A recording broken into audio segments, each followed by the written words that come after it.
Salut à tous, c'est Manu. Aujourd'hui, on va regarder un petit peu une nouvelle marque qui vient de faire son entrée dans le monde de la Formule 1. Alors, c'est pas une nouvelle marque, hein, c'est une marque qui est déjà connue, qui est déjà solidement installée dans le monde de la RC, mais qui vient pour la première fois nous proposer un châssis Formule 1.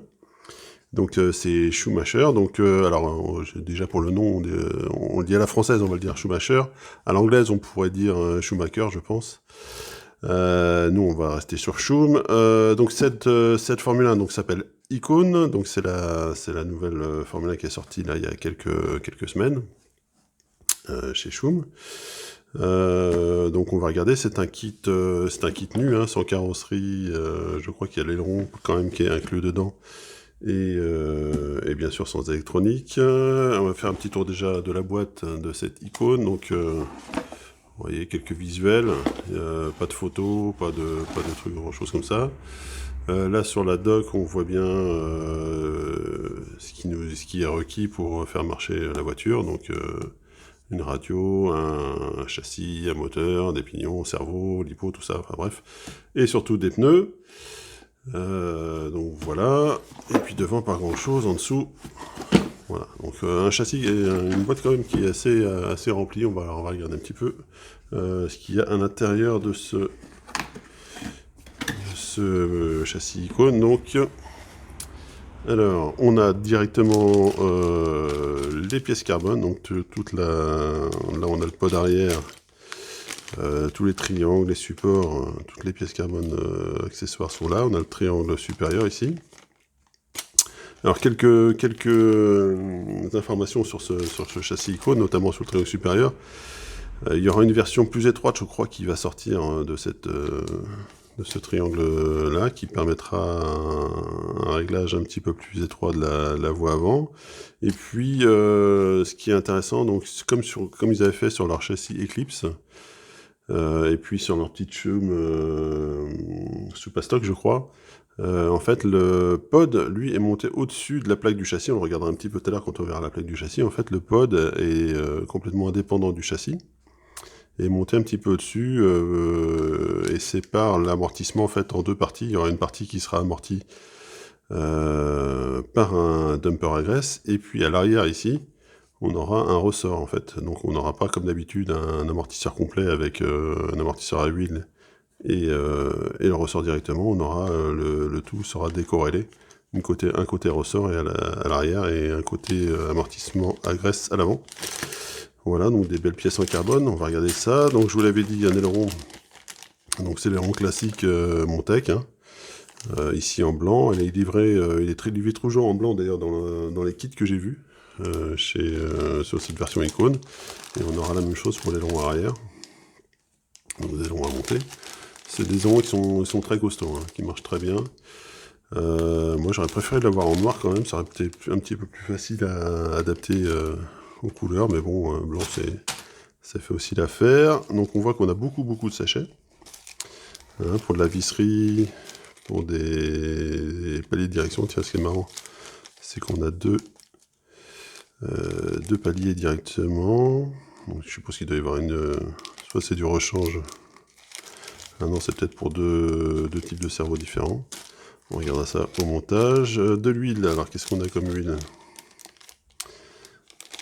C'est pas marqué. Si, c'est de la 12 000. Donc ça va être ce qu'il doit mettre dans les dumpers. De toute façon, on n'a que 3 dumpers à graisser. Donc 12 000, c'est assez souple en général. Donc on pourra monter hein, si on veut un petit peu plus de latéral ou un petit peu plus d'avant. On verra ça. Les supports de pod, donc on voit qu'ils sont beaucoup moins hauts du coup, hein, puisque comme le pod est au-dessus, le moteur descend un petit peu plus sur l'arrière du châssis. Donc petit support en alu très léger. Ok. Les links avec les ressorts. C'est curieux d'avoir qu'un seul ressort d'ailleurs. Je regarde ça enfin, de toute façon, on regardera tout ça au montage, si tout est complet. La graisse pour le diff. Ok, pas de souci là-dessus. Donc comme sur les châssis, ça revient de plus en plus à la mode, on retrouve des excentriques pour le réglage des hauteurs de caisse à l'arrière sur le pod. Hein, donc on va avoir plusieurs réglages possibles. Ça je sais pas trop ce que c'est, ça doit être... Je sais pas. Ah si, ça va être pour monter la couronne je suppose. Donc on verra ça pareil au montage, s'il y a plusieurs options pour monter la couronne. On testera ça. De la graisse noire pour la butée à billes, qui doit être à l'intérieur du diff. Ça c'est cool, parce que c'est pas souvent présent, hein, la graisse noire, souvent on n'a que la blanche. Donc ça c'est bien. Les élastiques et la petite antenne pour la queue. Ah bah tiens, on a du 30 000 aussi dans le kit, donc ça c'est cool, ils ont prévu les deux... Ce que je vous ai dit un petit peu plus tôt, en fait, de prévoir de durcir un petit peu le réglage des dampers, ça c'est cool. On aura peut-être deux versions, peut-être de la 30 000 dans les latéraux et du 12 000 dans le central, peut-être. On a les petits outils, ça c'est cool aussi d'avoir les petits outils directement dans le kit. Donc une clé de 5,5 et de 3,9, donc ça va être pour les biellettes. Les roulements, donc là c'est des roulements de roue avant, donc toujours à flasque jaune chez Schum. Hein. C'est les roulements de roue avant. Alors sachant que j'ai pris en option, j'ai demandé à Schum de m'envoyer, donc ça c'est des roulements de 4 mm de largeur. J'ai demandé à Schum de m'envoyer donc des roulements de 3 mm de largeur qui se mettront en fait à l'intérieur des roues avant quand on montera des pneus, enfin des jantes plutôt, autres que des volantes.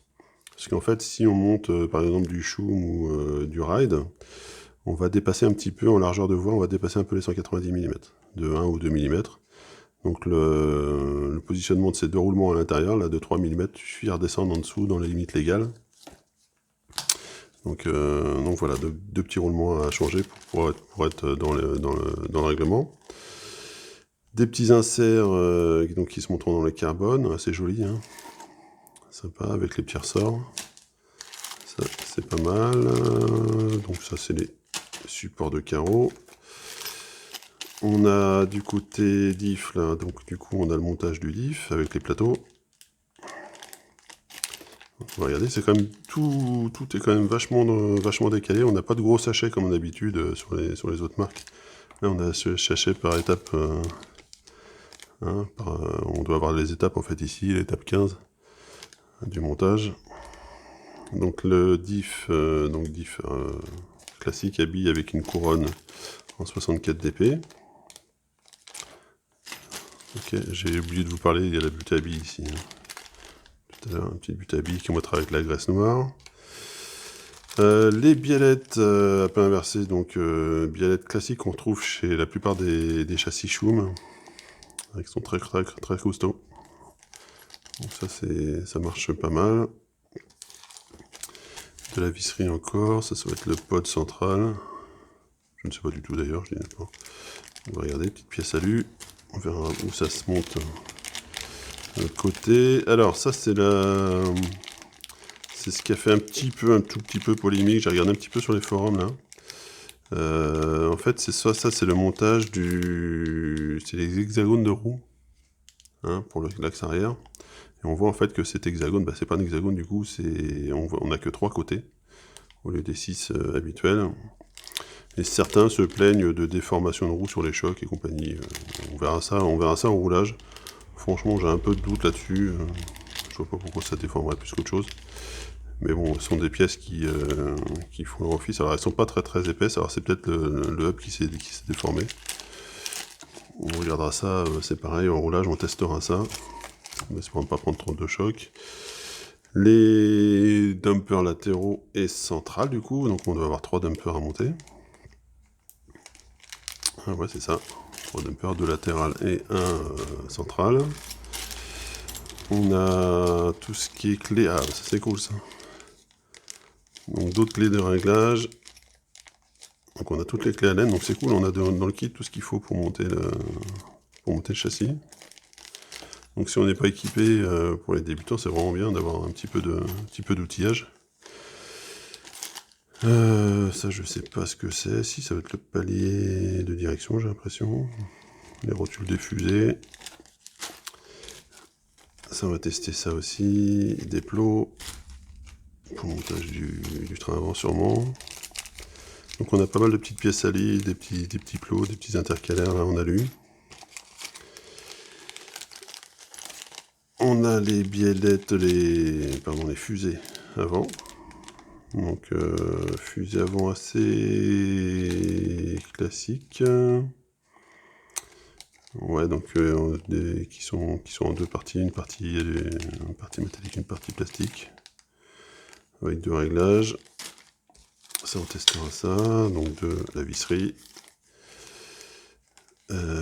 Ça, qu'est-ce que ça doit être? Oui, ça doit être les kingpins du train avant. Alors c'est un peu spécifique, ça, c'est marrant, tiens. Donc on regardera au montage, mais c'est pas des kingpins classiques. Il y a un petit clip déjà monté. C'est marrant, ou c'est peut-être déjà usiné comme ça. Donc on testera pareil. Ça, on a... Ah bah ça c'est vraiment cool, on a du frein filet. C'est vraiment bien de mettre ça dans les kits maintenant. C'est un petit plus, comme ça on a tout au montage, le même kit que tout à l'heure pour la visserie. Les vis de l'aileron, et puis à nouveau des plots de montage, ça doit être pour la queue je suppose. Donc voilà, et puis comme je vous l'ai dit, en fait la principale innovation de ce châssis, en fait, c'est d'avoir le pod en fait au-dessus, ici, du châssis. Donc le châssis est en une pièce, hein, et il fait toute la longueur de la F1. Et du coup, l'aileron est monté en bout de châssis. Donc on se retrouve avec un système de wing to châssis, mais vraiment qui est intégré au châssis F1. Et puis le pod, lui, sera libre au-dessus. Donc ça c'est cool. On a deux réglages de hauteur d'empattement a priori. Et puis le reste, ça reste un peu standard. On regardera du coup le pivot, comment il est monté aussi. Enfin, c'est pas un pivot d'ailleurs, mais enfin si, il doit y avoir un pivot, je pense, ici à cet endroit-là. Donc on regardera ça un petit peu au montage. Aussi, on a dans le kit une petite plaquette d'autocollant Schum. Donc ça c'est pas mal. Et puis bien sûr le manuel. Alors manuel du coup en noir et blanc et rouge. Hein, donc tout en anglais, donc étape par étape. Assez détaillé quand même. Donc je vous ferai un retour dessus. Donc ce qui est cool, hein, c'est d'avoir déjà tous les outils, toutes les huiles qu'il faut pour le montage. Ça c'est vraiment sympa. Pour quelqu'un qui n'est pas forcément outillé, si on voit le pivot ici. Pour quelqu'un qui n'est pas forcément outillé, c'est vraiment super d'avoir ce genre de truc dans le montage, dans le kit, ça c'est vraiment top. Donc voilà, on va monter ça tranquillou.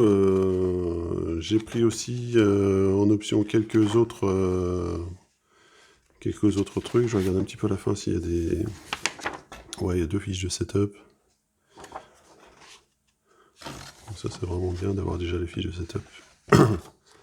Et puis des tips. Ouais, c'est ça en fait. Il vous explique en gros les étapes de montage et les effets que ça peut avoir sur la dynamique du châssis. Vous voyez, donc on va tester ça tranquillou. Et puis on va tester un petit peu toutes les options. Alors du coup en parlant d'options, en plus des roulements à billes, j'ai pris le kit de ressort qui était livré. Alors ce qui est bien c'est Schum, c'est que les kits sont pas très chers, en fait ça c'est ce genre de pièces là, c'est pas très cher, il y a beaucoup de réglages du coup, là on doit avoir 5 paires je pense de ressorts, donc de toutes les duretés. Ça c'est vraiment top, et puis j'ai pris la même chose pour le train avant. Le train avant avec du coup les petits ressorts sous le kingpin. Donc on va pouvoir tester tous les réglages, et puis la nouveauté qui était sortie il n'y a pas longtemps, c'était le mass dumper qui est une option de ce kit. En gros c'est un comment on pourrait dire ça, un amortisseur à inertie.